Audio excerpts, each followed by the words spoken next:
Good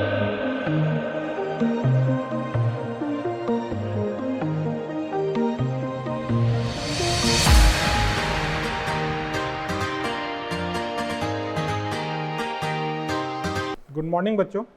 last class में हम लोग parametric form of straight line सीखे थे। कुछ एक क्वेश्चंस उसमें किए थे लास्ट क्लास में। आज हम लोग उसी को कंटिन्यू करने जा रहे हैं। नेक्स्ट क्वेश्चन है, find the distance of the point 2,3 from the line 2x - 3y + 9 = 0 and measured along the line 2x - 2y + 5 = 0। कहने का मतलब क्या हुआ कि 2,3 से हम लोग को लाइन मेजर करना है। 2,3 का डिस्टेंस हमको मेजर करना है फ्रॉम दिस लाइन। ठीक है, ये लाइन दिया हुआ है from the line 2x - 3y + 9 = 0। और ये डिस्टेंस किस लाइन के अलॉन्ग मेजर करना है। मान लीजिए कि ये कोऑर्डिनेट पॉइंट A है और यहाँ का कोऑर्डिनेट पॉइंट B है, तो हमको क्वेश्चन में AB फाइंड आउट करना है कि व्हाट इज द AB क्या होगा, ये फाइंड आउट करना है। ठीक है, और ये डिस्टेंस किस लाइन के अलॉन्ग फाइंड आउट करना है कि this distance is find along the line 2x - 2y + 5 = 0। जैसा कि हम लोग क्वेश्चन में देखे हैं, है ना, कि या तो हमारे पास AB का स्लोप दिया हुआ रहेगा डायरेक्टली, या क्वेश्चन में किसी और ज्योमेट्रिकल कंडीशन के फॉर्म में हम लोग AB का स्लोप निकाल सकते हैं। जैसे यहाँ AB का स्लोप निकालने के लिए क्वेश्चन में ये मेंशन है कि distance measured along the line 2x - 2y + 5। ये इस कारण से दिया हुआ है कि हम यहाँ से ये दोनों पैरेलल लाइन होगा और जो स्लोप इसका होगा वही स्लोप इस लाइन का भी होगा, है ना। अब यहाँ पे हमारे पास दो मेथड है। पहला मेथड कल भी हम लोग डिस्कशन किए थे, आज यहाँ पर हम लोग प्रॉपर्ली लिखेंगे कि पहला मेथड तो हम लोग जो सिंपल पढ़े हैं बेसिक में कि लाइन का इक्वेशन AB का इक्वेशन लिख लेते हैं और दिए हुए लाइन L के साथ इंटरसेक्शन करा लेते हैं। तो लाइन AB का इक्वेशन ऑफ AB लिखना आसान होगा। इक्वेशन ऑफ AB इस कारण से आसान होगा क्योंकि स्लोप हमको पता है और पॉइंट हमको पता है। तो equation of AB is x by -3 is equal to 1 x - 2। ऐसा इस कारण से क्योंकि स्लोप का मान 1 है। इसको सॉल्व कीजिएगा, y - 3 is equal to x - 2 और इसको हम लोग लिख सकते हैं x - y + 1 is equal to 0। This is the equation of AB। ये इक्वेशन ऑफ AB हो गया। अब हमको कोऑर्डिनेट पॉइंट ऑफ B निकालना है। तो कोऑर्डिनेट ऑफ B के लिए फॉर कोऑर्डिनेट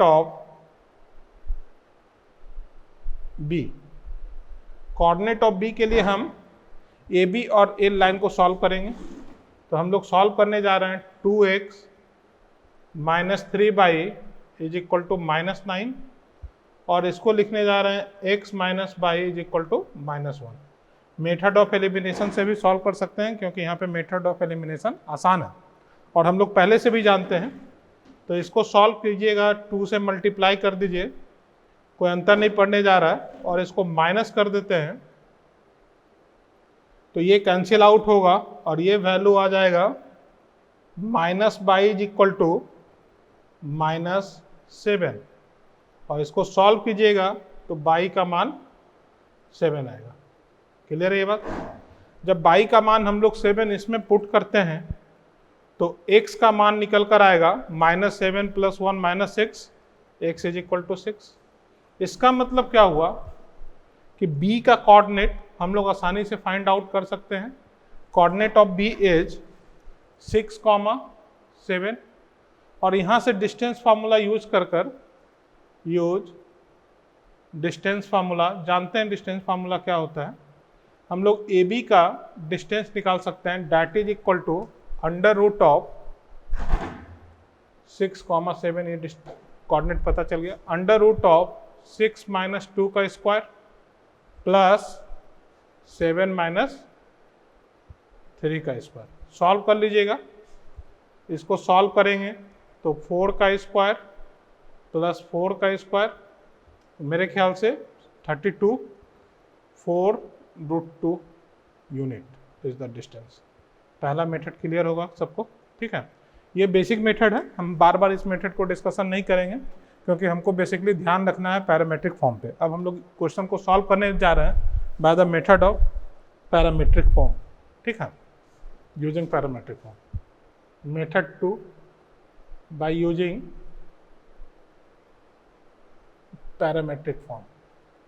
पैरामेट्रिक फॉर्म का यूज कर क्वेश्चन को सॉल्व किया जा रहा है, ध्यान रखिएगा। बेसिकली हम लोग को यही चीज़ सीखना है कि how to use parametric form. Last class में भी मैंने क्वेश्चन को किया था। तो हमारे पास एम का मान अकॉर्डिंग टू क्वेश्चन, हमको एम का मान पता है। एम इज इक्वल टू 1 का मतलब क्या हो गया कि tan theta is equal to 1, ठीक है। जब tan थीटा 1 है, इसका मतलब क्या हुआ कि थीटा इज इक्वल टू π/4, है ना। और थीटा का मान π/4 हम लोग लेंगे, ठीक है, क्योंकि इंक्लिनेशन एंगल हम लोग काउंट करते हैं। यहाँ पे इस लाइन का इंक्लिनेशन एंगल π/4 दिया हुआ है, ठीक है। अब जब tan थीटा हमारे पास π/4 आ रहा है, तो अब हम लोग इसको सॉल्व करने जा रहे हैं पैरामेट्रिक फॉर्म से। कोऑर्डिनेट ऑफ बी लिखने जा रहे हैं, कोऑर्डिनेट ऑफ पॉइंट बी का कोऑर्डिनेट लिखने जा रहे हैं, ध्यान से देखना है। बी का कोऑर्डिनेट पैरामेट्रिक फॉर्म से कैसे लिख सकते हैं? बी का कोऑर्डिनेट हो जाएगा x1 का मान दिया हुआ है, ए का कोऑर्डिनेट है 2,3 जो कि x1 और y1 से रिलेट हो रहा है। तो x1 plus r cos theta, तो x1 प्लस r cos π/4, और दूसरा कोऑर्डिनेट होगा y1 that is equal to 3 plus r sin π/4, है ना। अब इसके लिए अगर हम लोग वैल्यू लिखना चाहें तो b का कोऑर्डिनेट बनेगा 2 प्लस r/√2 और 3 plus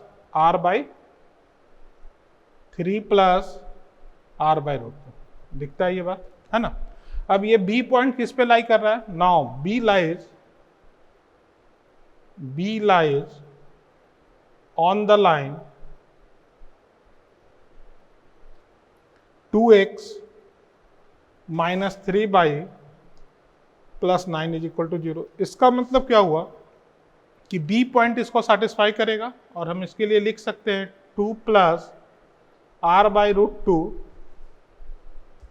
minus 3 plus r/√2 plus 9 is equal to 0।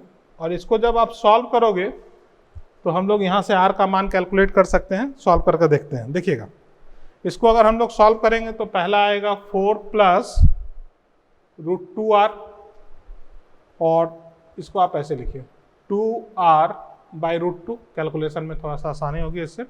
इसका लिखा जा सकता है -9 minus 3r/√2 plus 9 is equal to 0, है ना। तो -9 और प्लस 9 कैंसिल आउट होगा, और हम यहाँ से लिख सकते हैं 4 minus r/√2 is equal to 0, और r का मान निकल कर आएगा दैट इज इक्वल टू 4√2।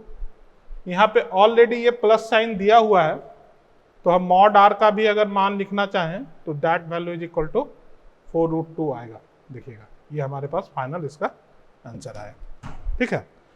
अब इसके बाद हम लोग और नेक्स्ट क्वेश्चन करेंगे इस पे अभी बहुत सारा क्वेश्चन हमको करना है, ठीक है। इसको नोट डाउन कीजिए और फिर हम आगे बढ़ते हैं अगले क्वेश्चन। नेक्स्ट क्वेश्चन में क्वेश्चन फिगर के फॉर्म में दिया हुआ है, और कुछ एक इंफॉर्मेशन है फिगर के रिगार्डिंग कि length of OA is equal to 2AB। ये लेंथ और इस लेंथ में जस्ट हाफ का रिलेशन है, and AB is equal to 4AC, है ना। इसका मतलब क्या होगा कि सबसे पहले तो हमको लेंथ ऑफ OA कैलकुलेट करना है। डिस्टेंस फार्मूला यूज करके हम लोग लेंथ ऑफ OA कैलकुलेट कर सकते हैं। इसका कोऑर्डिनेट 0,0 है, 3 square plus 4 square is equal to 5। तो AB का अगर हम लोग लेंथ निकालना चाहें तो A B is equal to O A by two, तो O A by two is equal to 5/2। A B का लेंथ हमको पता चल गया। अब बी सी का लेंथ निकालना चाहें तो B C is equal to O A by 4 और ओ ए का मान है 5/4। ओ ए बी और बी सी का लेंथ हम लोग कैलकुलेट कर लिए हैं। अब क्वेश्चन में हमसे ये बोला जा रहा है कि फाइंड द कोऑर्डिनेट ऑफ सी।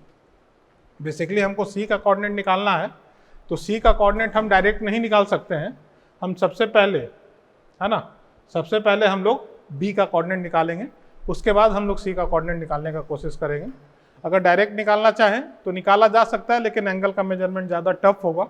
इस कारण हम सीक्वेंस में इसको फॉलो अप करेंगे कि सबसे पहले find the coordinate of B. अब बी सी जो है वो positive direction of X axis के साथ कितना एंगल बना रहा है? यह एंगल बना रहा है 45 डिग्री दिया हुआ है। और ए बी जो एंगल बना रहा है, यहाँ पे हम लोग देखते हैं फिगर में, ए बी जो positive direction of X axis के साथ एंगल बना रहा है, that angle is equal to, ये 45 डिग्री दिया हुआ है, मतलब ये एंगल जो होगा वो 135 डिग्री होगा। क्लियर है?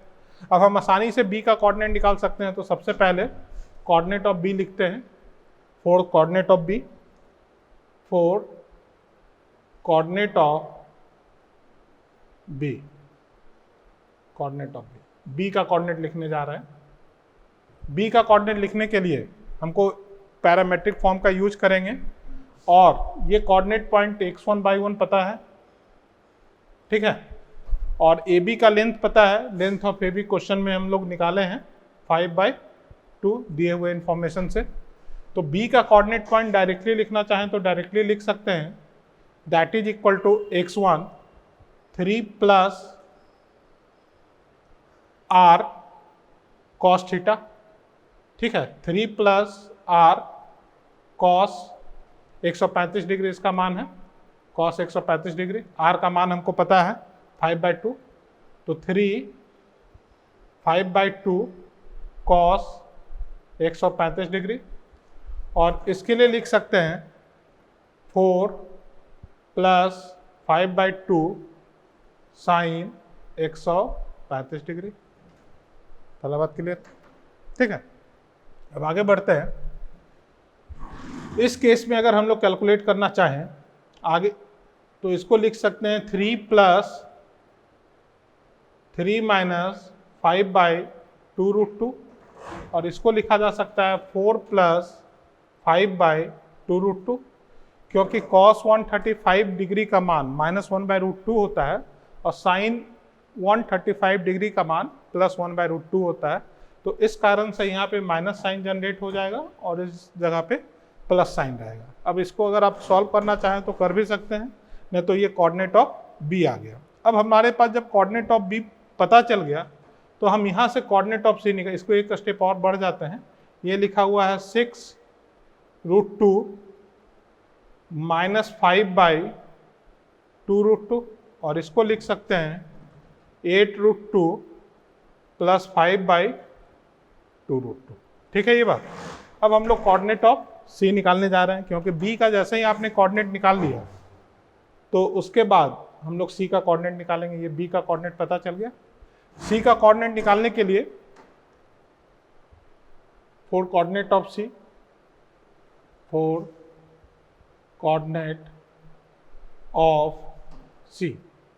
सी का कोऑर्डिनेट कैलकुलेट करने के लिए बी का कोऑर्डिनेट पॉइंट पता होना चाहिए। इसको मान लीजिए x2/2, तो बी का कोऑर्डिनेट पॉइंट x2/2 पता है हमको, ठीक है। सी के लिए कोऑर्डिनेट लिख सकते हैं x2 plus BC cos 45 degree, क्योंकि ये जो एंगल बन रहा है ये 45 डिग्री ही बन रहा है, और इसको लिख सकते हैं by 2 plus BC sine 45 degree. देखिएगा x2 और बाई 2 का मान हमको पता है, 45 का भी मान पता है, और इस जगह पे हम BC के लिए भी कैलकुलेट कर सकते हैं कि BC इज इक्वल टू 5/4। यहाँ पर चेक करते हैं। x2 के लिए लिखा जा सकता है 6√2 minus 5/2√2, plus BC is equal to 5/4 cos 45 degree is equal to 1/√2 comma 8√2 plus 5/2√2 है ना, plus BC is equal to 5/4 sine 45 degree is equal to 1/√2। देखिएगा लिखा जा सकता है। अब हमको इसको कैलकुलेट कर लेना है, सॉल्व कर आप आंसर आसानी से लिख सकते हैं। मैं एक स्टेप और बढ़ जाता हूँ, इसके बाद की ज़रूरत नहीं है। ठीक है, इसको लिख सकते हैं 2 से मल्टीप्लाई कर देते हैं प्लस 5/4√2। 2 से इस कारण से मल्टीप्लाई कर दिया क्योंकि यहाँ डिनोमिनेटर में 4√2 है, तो यहाँ भी 4√2 बन जाएगा। एलसीएम डायरेक्ट लिख लेंगे। इस जगह भी 2 से मल्टीप्लाई करते हैं 8√2 plus 5 plus 5/4√2 is the answer. तरीका क्लियर होता है। आगे बढ़ते हैं नेक्स्ट क्वेश्चन पे। पहले इसको लिख दीजिए, उसके बाद आते हैं। लिखिएगा question, find the direction in which a straight line drawn through the point 1, 2 so that the point of intersection of the line x plus y is equal to 4 may be at a distance under root of 2/3 from the point 1, 2 है ना। अब अभी तक हम लोग question में क्या major कर रहे थे, या तो डिस्टेंस मेजर करने के लिए सीख रहे थे या कोऑर्डिनेट पॉइंट्स निकालने के लिए सीख रहे थे। जब डिस्टेंस मेजर करना होता था तो डायरेक्शन दिया हुआ रहता था या स्लोप दिया हुआ रहता था, या कोऑर्डिनेट पॉइंट मेजर करना होता था तो डायरेक्शन और डिस्टेंस दोनों दिया हुआ रहता था। अब हम लोग को क्वेश्चन में डायरेक्शन गिवन है, डिस्टेंस गिवन है, may be at a distance of under root of 2/3, और हमको कैलकुलेट क्या करना है, कैलकुलेट करना है डायरेक्शन, है ना। मतलब अब क्या हुआ कि क्वेश्चन थोड़ा सा चेंज हुआ है। अब हमको थीटा का मान कैलकुलेट करना है यदि आर दिया हुआ है। इसके पहले हम लोग आर कैलकुलेट कर रहे थे अगर थीटा दिया हुआ है। सिंपल इतना ही डिफरेंस है इन दोनों क्वेश्चन में। देखिएगा कैसे हम लोग सॉल्व करने जा रहे हैं। Find the direction in which a straight line drawn through the point 1, 2। तो 1, 2 से मान लीजिए कि ये पॉइंट ए है, इससे हम एक स्ट्रेट लाइन ड्रॉ करने जा रहे हैं जो कि दूसरे लाइन को दूसरा line x plus y is equal to 4 को, so that the point of intersection इतना may be at a distance, किस डिस्टेंस पे, r का जो मान दिया हुआ है a और b के बीच का, वो दिया हुआ है अंडर रूट ऑफ 2/3। देखना ठीक है। कहने का मतलब क्या हुआ कि कोई भी लाइन जो कि a 1, 2 से पास करता है, x plus y is equal to 4 को b पॉइंट पे इंटरसेक्ट करता है, ए बी का डिस्टेंस अंडर रूट ऑफ 2/3 दिया हुआ है, तो क्या डायरेक्शन ऑफ ए बी क्या होगा। डायरेक्शन ऑफ ए बी का मतलब क्या हुआ कि अगर A B positive direction of X axis के साथ कोई एंगल बना रहा है थीटा, तो इस थीटा का मान क्या होगा, बेसिकली हमको यही कैलकुलेट करना है। क्वेश्चन क्लियर है कि क्वेश्चन में पूछा दिया हुआ क्या है और पूछा क्या जा रहा है। अब हम इसको सॉल्व करते हैं, तो यहाँ भी हम लोग पैरामेट्रिक का यूज कर क्वेश्चन को सॉल्व कर सकते हैं। डायरेक्शन निकालने के लिए दोनों काम किया जा सकता है कि हम इसका एम के टर्म में नहीं, पैरामेट्रिक फॉर्म ही बेहतर होगा। पैरामेट्रिक के टर्म में हम लोग इसको सॉल्व करते हैं। देखिए coordinate of B, coordinate of B का कोऑर्डिनेट हम लोग निकालने जा रहे हैं। ठीक है, बी का कोऑर्डिनेट हम लोग पैरामेट्रिक से निकालेंगे, तो बी का कोऑर्डिनेट हो जाएगा x1 that is equal to 1 plus R का मान दिया हुआ under root of 2/3 cos theta. दूसरा बाई कोऑर्डिनेट होगा बी का y1 2 plus under root of 2/3 sine theta. Clear है ये बात। एंड बी लाइज, ये जो बी है, B lies on the line x plus y is equal to 4। B जो है x plus y is equal to 4 पे लाई करता है। इसका मतलब क्या हुआ कि हम लोग लिख सकते हैं 1 plus 2/3 cos theta 2 plus 2/3 sine theta is equal to 4। इसको लिखा जा सकता है under root 2/3 cos theta plus sine theta is equal to, देखना इसको, इज इक्वल टू 1।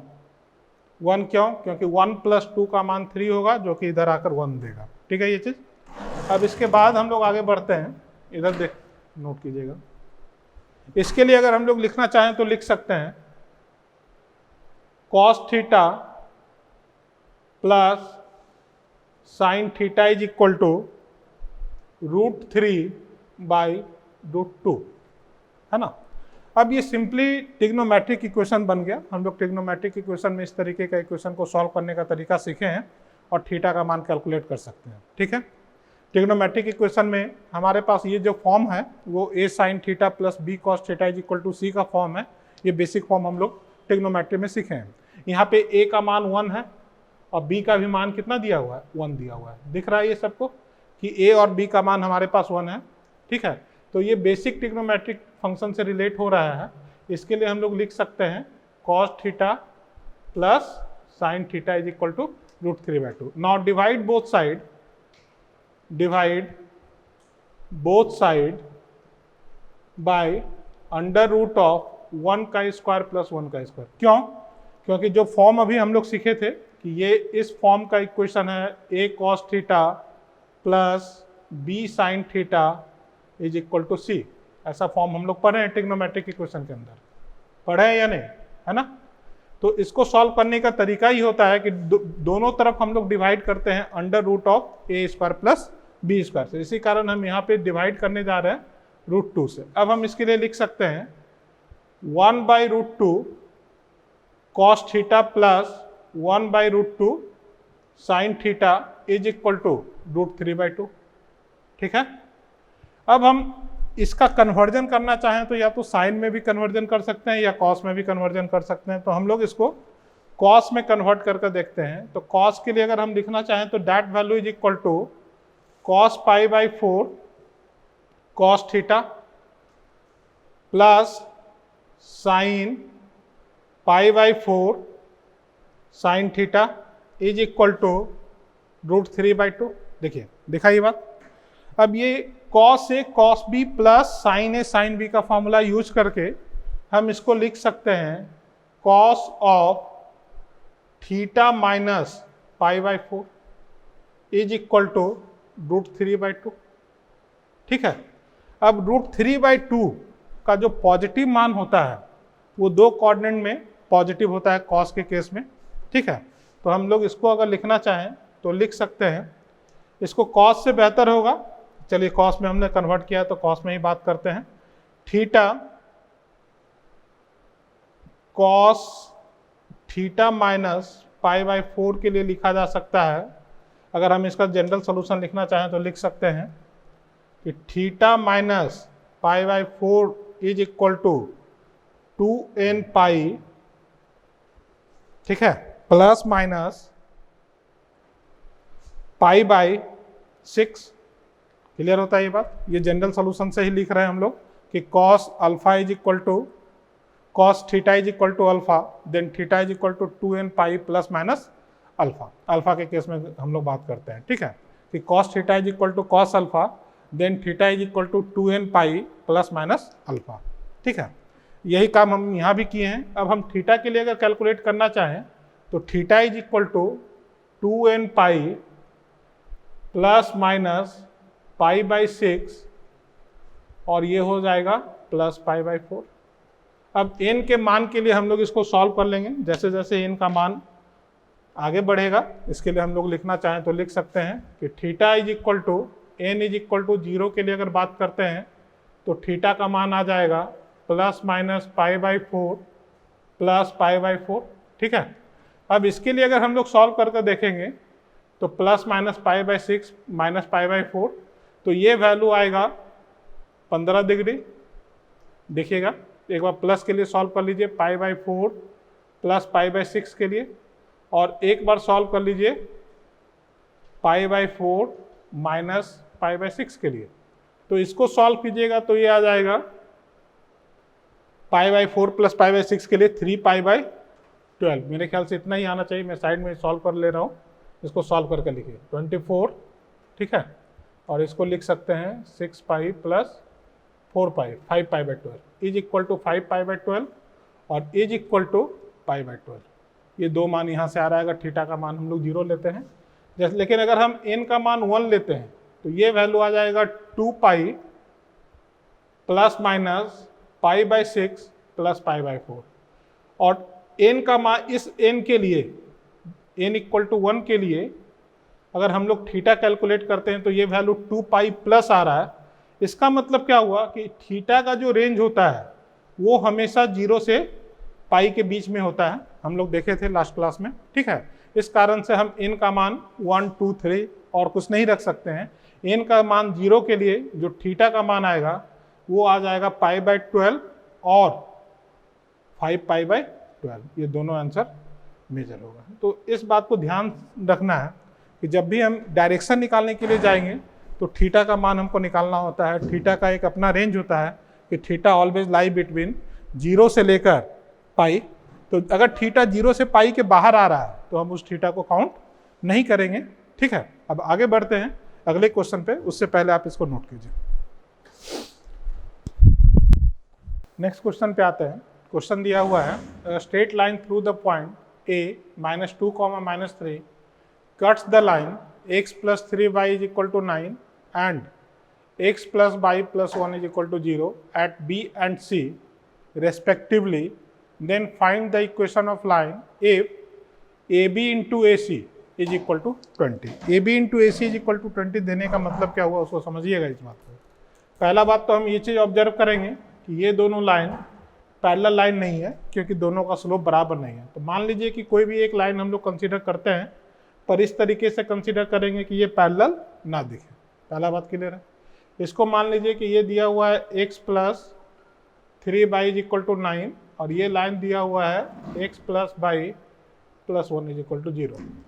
दूसरा ये है क्वेश्चन के अंदर कि हम कोई भी पॉइंट a इस जगह पे कंसीडर करते हैं -2, -3 जिसका कोऑर्डिनेट है, और इससे हम एक लाइन ड्रॉ कर रहे हैं जो कि पहले वाले लाइन को B पे कट करता है, दूसरे वाले लाइन को C पे कट करता है।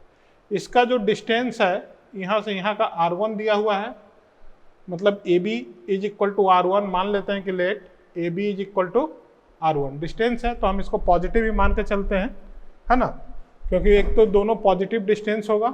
तो AB और AC डिस्टेंस है तो इसको हम लोग पॉजिटिव मान के चलते हैं।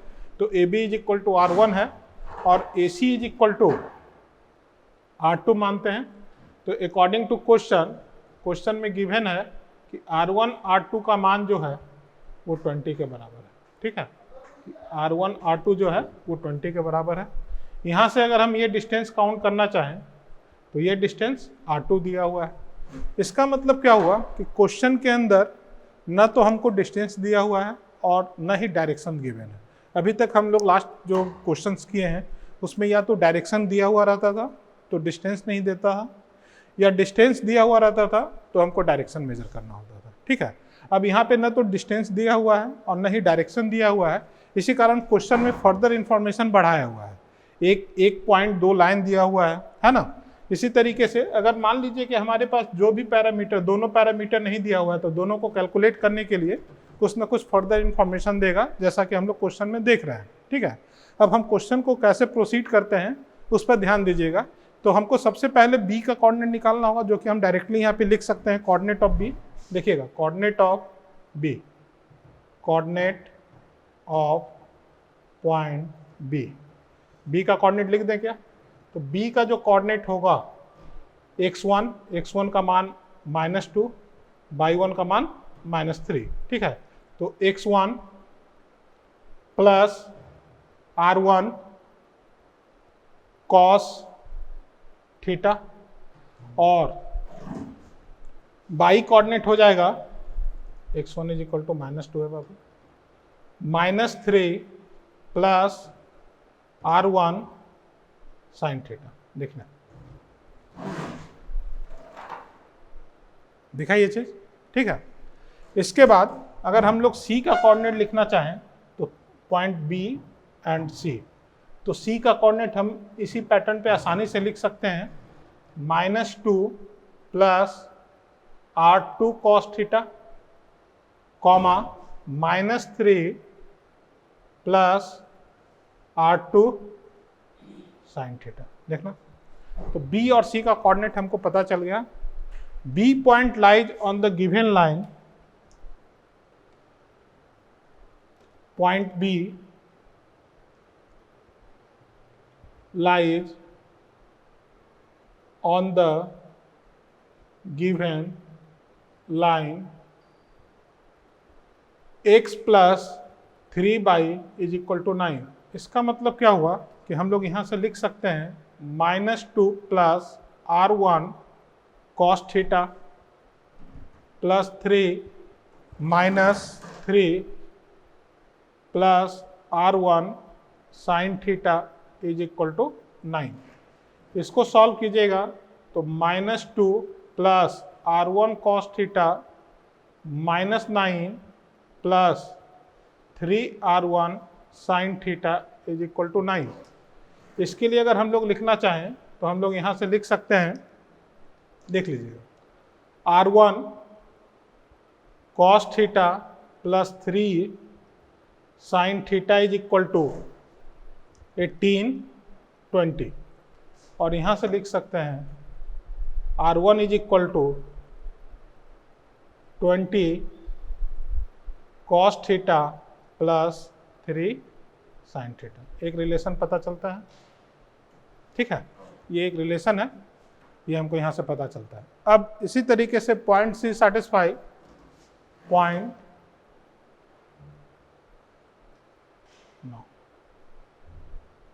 point C lies on the line x plus y plus 1 is equal to 0, ठीक है।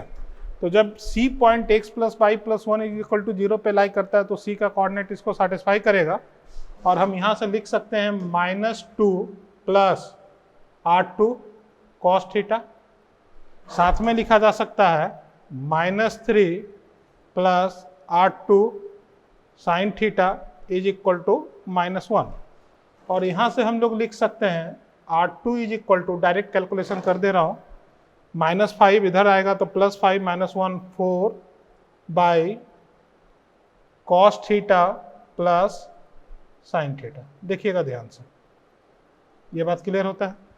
r2 is equal to 4 by cos theta plus sin theta, clear है चीज। अब आइए, अब अकॉर्डिंग टू क्वेश्चन हम लोग आगे बढ़ने जा रहे हैं, क्योंकि r1 का मान हमको पता चल गया, r2 का मान पता चल गया, और क्वेश्चन में दिया हुआ है कि r1 into r2 is equal to 20। अब हम इसको इससे इक्वेट करेंगे। Now according to question r1 into r2 is equal to 20, हम इसके लिए लिख सकते हैं 20 by cos theta plus 3 sin theta into 4 by cos theta plus sin theta is equal to 20। 20 इससे कैंसिल आउट होगा। अब हमारे पास आएगा 4 is equal to cos theta plus 3 sin theta, और इसको लिख सकते हैं cos theta plus sin theta. ये भी एक ट्रिग्नोमेट्रिक इक्वेशन बनता है, हम चाहे तो यहाँ भी क्वेश्चन को छोड़ सकते हैं, इस ट्रिग्नोमेट्रिक इक्वेशन को सॉल्व कर कर आप थीटा का मान कैलकुलेट कर लेते हैं। आइए देखते हैं आगे कि इसको हम लोग कैसे सॉल्व करते हैं। ये दोनों मल्टीप्लिकेशन पहले सॉल्व करना होगा। इसको सॉल्व करने के लिए हम लोग लिख सकते हैं cos स्क्वायर थीटा, ठीक है, साथ में लिखा जा सकता है cos theta into sine theta, इसके लिए लिख सकते हैं 3 sin theta into cos theta, और लिखा जा सकता है 3 sin स्क्वायर थीटा। देखिएगा, अब cos स्क्वायर थीटा और sin स्क्वायर थीटा का मान 1 हो जाएगा, तो इसको हम लोग लिख सकते हैं 4 1, पहले तो लिख लीजिए 2 sine square theta plus 4 sine theta into cos theta plus 1। ठीक है, इसको और अच्छे से लिखना चाहें तो लिख सकते हैं 2 sine square theta plus 4 sine theta cos theta minus 3 is equal to 0। अब यहाँ पे हम एक बार रुकते हैं, कैलकुलेशन एक बार चेक कर लीजिएगा। ठीक है, कि हम लोग दो टर्म को मल्टीप्लाई करके लिख रहे हैं, इसका कैलकुलेशन चेक कर लीजिए। Cos square theta cos theta sine theta 3 sine theta cos theta plus 3 sign square theta. Cos square theta sine square theta 1 बन जाता है, तो यहाँ बचा 2 sine square theta 3 plus 1 4 sine theta cos theta और 1।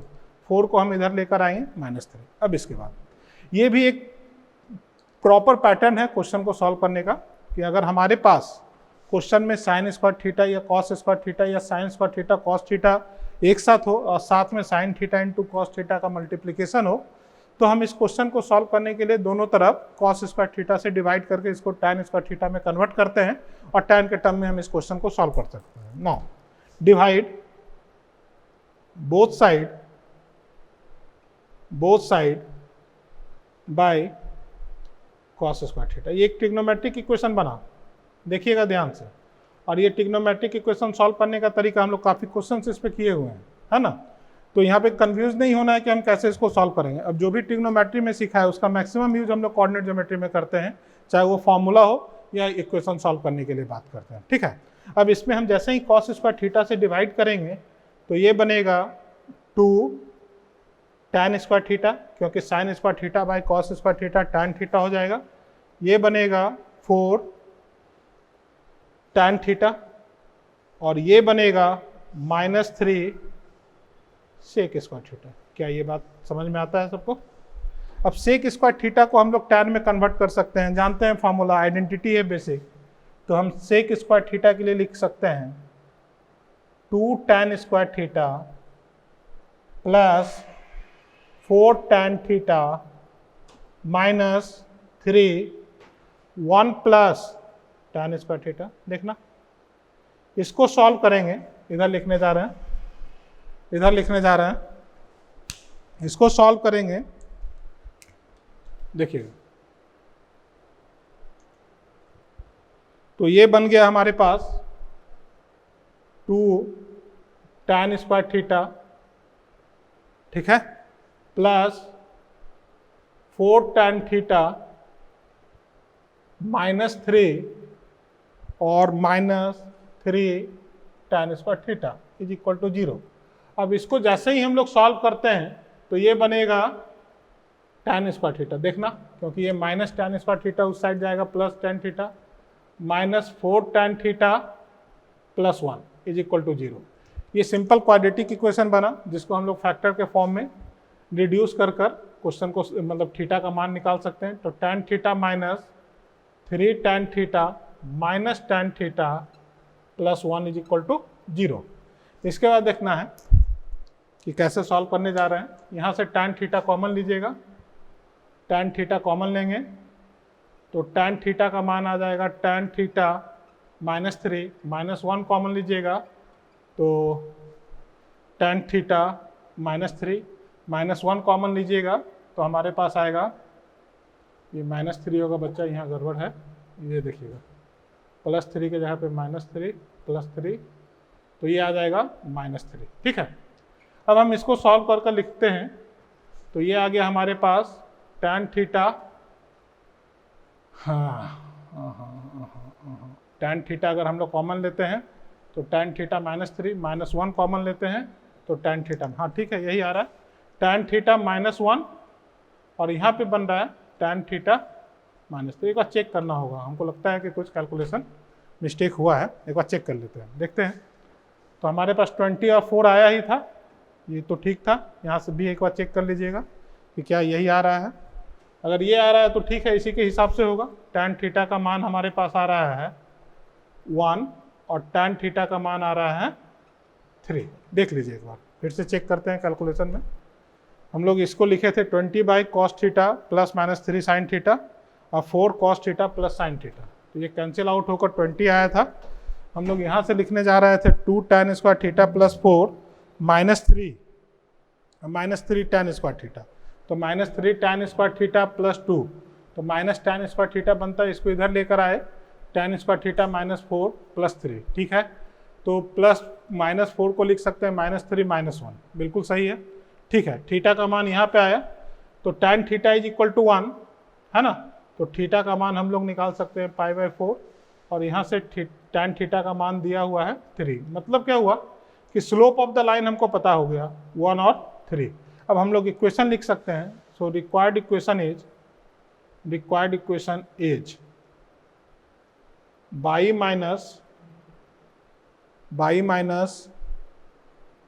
Plus 3 1 x minus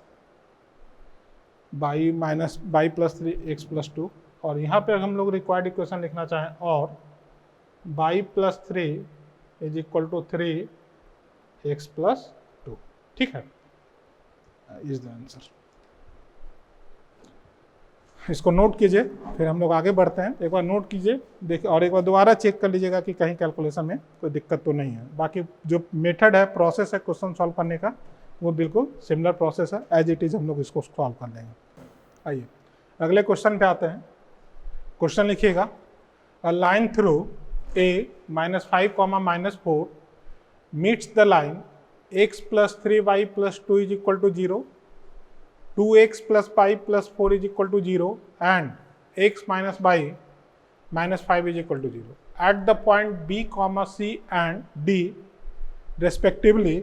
if 15 upon AB का square plus 10 upon AC का square is equal to 6 upon AD square, then find the equation of the line. आइए सबसे पहले इस question में और previous question के हिसाब से हम लोग समझेंगे कि क्या दिया हुआ है, ठीक है।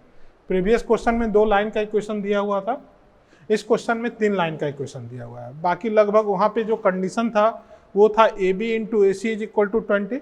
यहाँ पे दूसरा कंडीशन दिया हुआ है 15 upon AB square plus 10 upon AC square is equal to 6 upon AD square. तो कॉन्सेप्चुअल बात पहले वाले क्वेश्चन का और इसका लगभग सेम है, हमको बिल्कुल सेम तरीके से इसको प्रोसेस करना है और फिर क्वेश्चन को सॉल्व कर लेना है। आइए देखते हैं कि कैसे हम लोग सोल्यूशन करते हैं। तो यहाँ भी हम लोग पहला चीज़ जो ऑब्जर्व कर रहे हैं कि ये तीनों लाइन जो है वो पैरेलल लाइन नहीं है, क्योंकि स्लोप अलग अलग है। तो हम कोई भी 3 लाइन कंसीडर कर लेते हैं किसी भी तरीके से, पैरेलल दिखना नहीं चाहिए, कहने का मतलब मेरा इतना ही है ना। ये A पॉइंट है, इसका कोऑर्डिनेट गिवन है -5, -4 -5, -4। इस A से हम एक लाइन ड्रॉ कर रहे हैं, इसी लाइन का इक्वेशन चाहिए। इसमें लाइन का डायरेक्शन गिवन नहीं है, अगर लाइन का डायरेक्शन गिवन रहता, स्लोप गिवन रहता, तो हम लोग आसानी से इसका इक्वेशन लिख सकते हैं। उसी डायरेक्शन को कैलकुलेट करने के लिए, ये एक्स एक्सिस है, उसी डायरेक्शन को कैलकुलेट करने के लिए इंफॉर्मेशन दिया हुआ है कि ये पहले वाले लाइन को, मतलब इस लाइन का इक्वेशन है x plus 3y plus 2 is equal to 0 को b पे कट कर रहा है। उसके बाद 2x plus y plus 4 is equal to 0 को c पे कट कर रहा है, और x minus y minus 5 is equal to 0 को d पे कट कर रहा है, ठीक है।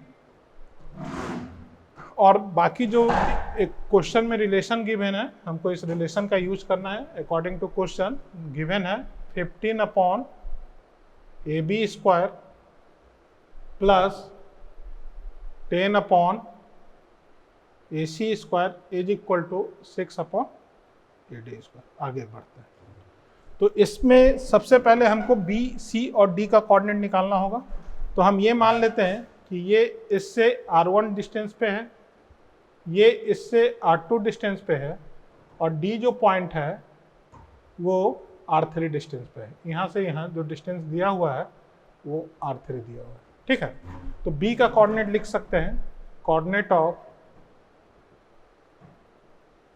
B, C एंड D एक साथ लिखा जा सकता है। B का कोऑर्डिनेट जो है, x1 का जो मान दिया हुआ है वो -4, और y1 का मान दिया हुआ है x1 का जो मान है वो -5, x1 बाई 1। इसको हम लोग लिख सकते हैं -5 प्लस R1 कॉस थीटा। दूसरा लिखा जा सकता है -4 प्लस R1 साइन थीटा। इसी तरीके से C का कोऑर्डिनेट लिख सकते हैं -5 प्लस R2 कॉस थीटा, और दूसरा लिखा जा सकता है -4 प्लस R2 साइन थीटा। और D का कोऑर्डिनेट लिखा जा सकता है -5 plus R3 cos theta -4 plus R3 sine theta. गलत नहीं होना चाहिए लिखने समय, तो इसको ध्यान से देख लीजिए, नहीं तो सारा कैलकुलेशन फिर से हमको करना पड़ेगा।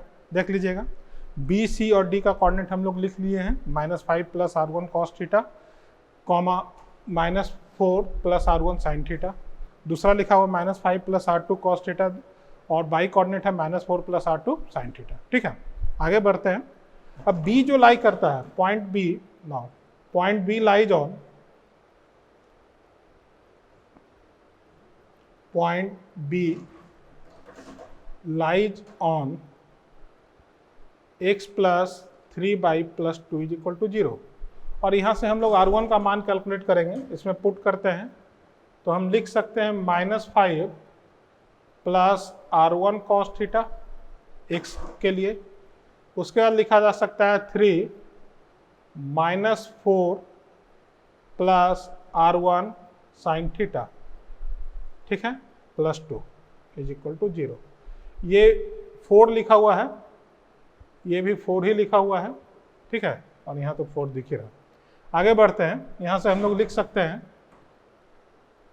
R1 cos theta plus 3 sine theta is equal to -2 -12 और -5। तो -12 -5 -17 और -2 है ना, देखिएगा -17 और +2 तो -15, दैट इज इक्वल टू 15। तो हम यहाँ से लिखा जा सकता है R1 is equal to, R1 किसके बराबर है, मतलब AB is equal to 15 cos theta plus 3 sine theta, देख लो। और यहाँ से हम लोग लिख सकते हैं cos theta plus 3 sine theta is equal to 15 upon AB। पहला बात क्लियर है सबको। बिल्कुल सिमिलर पैटर्न से हम लोग यहाँ पे R2 और R3 कैलकुलेट करेंगे। तो R2 और R3 कैलकुलेट कीजिएगा तो सेकेंड इक्वेशन में हम लोग जैसा ही वैल्यू रखेंगे, point C lies on the line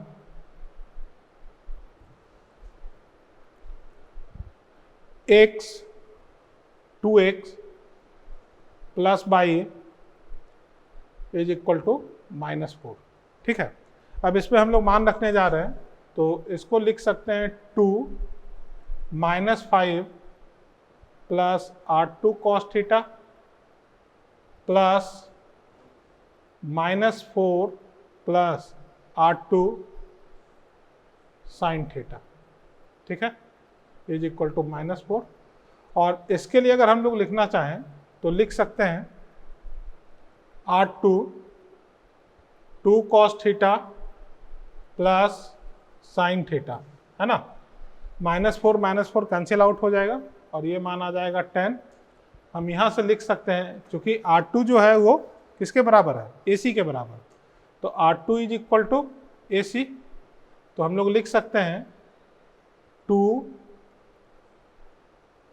cos theta plus sine theta is equal to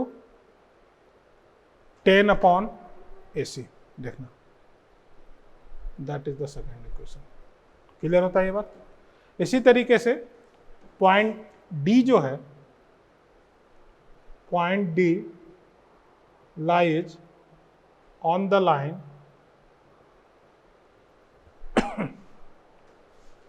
x minus y is equal to 5। अब हम इसके लिए लिख सकते हैं x का मान हो जाएगा -5 plus R3 cos theta minus y का मान हो जाएगा -4 plus R3 sine theta is equal to 5। Solve करके लिखते हैं R3 कॉस थीटा है ना minus sine theta is equal to 5, 10 और -6। R3 का मान किसके बराबर है? R3 is equal to AD।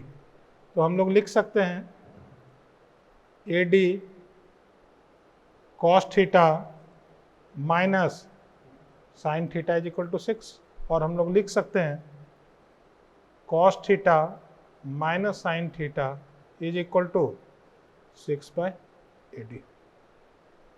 Third, ठीक है। अब ये तीनों रिलेशन हमारे पास क्वेश्चन में गिवन है। क्वेश्चन में हम इसको डायरेक्टली पुट करके थीटा का मान निकाल सकते हैं। नाउ है ना, दिया हुआ है 15 AB square plus 10 AC square is equal to 6 AD square, है ना। 15 AB का मान हमारे पास पता है, लिख सकते हैं cos theta plus 3 sine theta का होल स्क्वायर। इसको लिख सकते हैं 2 cos theta plus sine theta का होल स्क्वायर, और ये लिखा हुआ है cos theta minus sine theta का होल स्क्वायर। अब आइए इसको सॉल्व करते हैं। ये लिखा हुआ है cos square theta 9 sign square theta plus 6 sign theta cos theta. इसको लिख सकते हैं 4 cos square theta plus sine square theta plus 4 sine theta cos theta. इसको लिख सकते हैं cos square theta sine square theta minus 2 sine theta into cos theta, ठीक है। अब इसको हम लोग सॉल्व करके देखते हैं। तो ये लिखा हुआ है हमारे पास cos square theta plus sine square theta के लिए अगर हम लोग लिखना चाहें तो 10 साइन स्क्वायर थीटा, ठीक है। और ये लिखा हुआ है, अच्छा sign square theta sine square theta एक यहाँ से कैंसिल कर देते हैं, कॉस स्क्वायर थीटा कैंसिल कर देते हैं। तो ये लिखा हुआ है 9 साइन स्क्वायर थीटा प्लस 10 8 लिखना, यही लिखा है ना, 6 4 10 12 sine theta into cos theta, और साथ में लिखा हुआ है 4 कॉस स्क्वायर थीटा, है ना। अब इसको अगर हम लोग लिखना चाहें तो tan में कन्वर्ट करने के लिए divide both side, divide with cos square theta both side, ठीक है। तो ये लिखा हुआ है 9 tan square theta plus 12 tan theta plus 4 is equal to 0, और इसको अगर हम लोग लिखना चाहें तो 3 tan थीटा प्लस 2 का whole square is equal to 0, और tan थीटा का जो मान आएगा वो -2/3।